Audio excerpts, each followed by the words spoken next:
Guys, stock மார்க்கெட்டில் invest பண்ணுறது ஐபிஎல்ல நீங்கள் டீமை செலக்ட் பண்ணுற மாதிரி தான். ஒரு 3 டைப் இருக்குது. அது என்னென்ன அப்படிங்கிறத டீட்டெயிலாக இந்த வீடியோவில் எக்ஸ்பிளைன் பண்ணுறேன். வீடியோக்குள்ளே போகிறதுமே நம்ம பேஜை ஃபாலோ பண்ணிவிட்டு வீடியோவை சேவ் பண்ணி வச்சுக்கோங்க.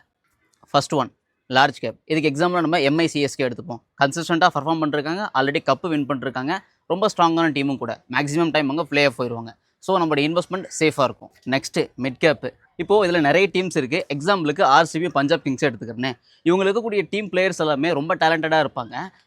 ஒரு மேட்ச்சில் பார்த்தீங்கன்னா 100 அடிக்க வாய்ப்பு இருக்குது, இன்னொரு மேட்ச்சில் டக் அவுட் ஆகிறதுக்கு வாய்ப்பு இருக்குது. ஒரு வேளை வின் பண்ணிட்டாங்க அப்படின்னா வாவ் மூமெண்டம் தான். இதில் ரிஸ்க் அதிகம், அதனால் நீங்கள் சேஃபாக இன்வெஸ்ட் பண்ணுங்கள். Finally small cap. இது எக்ஸாம்பிள் நம்ம குஜராத் டைட்டன்ஸ் எடுத்துப்போம். அவங்க 2022 டெபியூ வராங்க, அந்த வருஷமே கப் வின் பண்ணுறாங்க. அதனால் அன்றைக்கி அவங்க சூப்பர் ஸ்டார். அண்ட் அடுத்தடுத்த வருஷத்தில் அவங்க கன்சிஸ்டண்ட்டாக பர்ஃபார்ம் பண்ணியிருந்தா கூட அவங்களால கப்பை வின் பண்ண முடியல.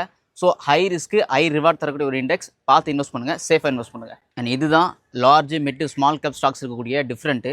ஸ்டெபிலிட்டி, க்ரோத்து, பர்ஃபார்மன்ஸ் இது எல்லாமே டிஃப்ரெண்ட்டாக இருக்கும். அதனால் உங்கள் ஓன் ரிசர்ச் பண்ணுங்கள், சீக்கிரமாக உங்களுக்கு கிளாரிட்டி கிடைக்கும்.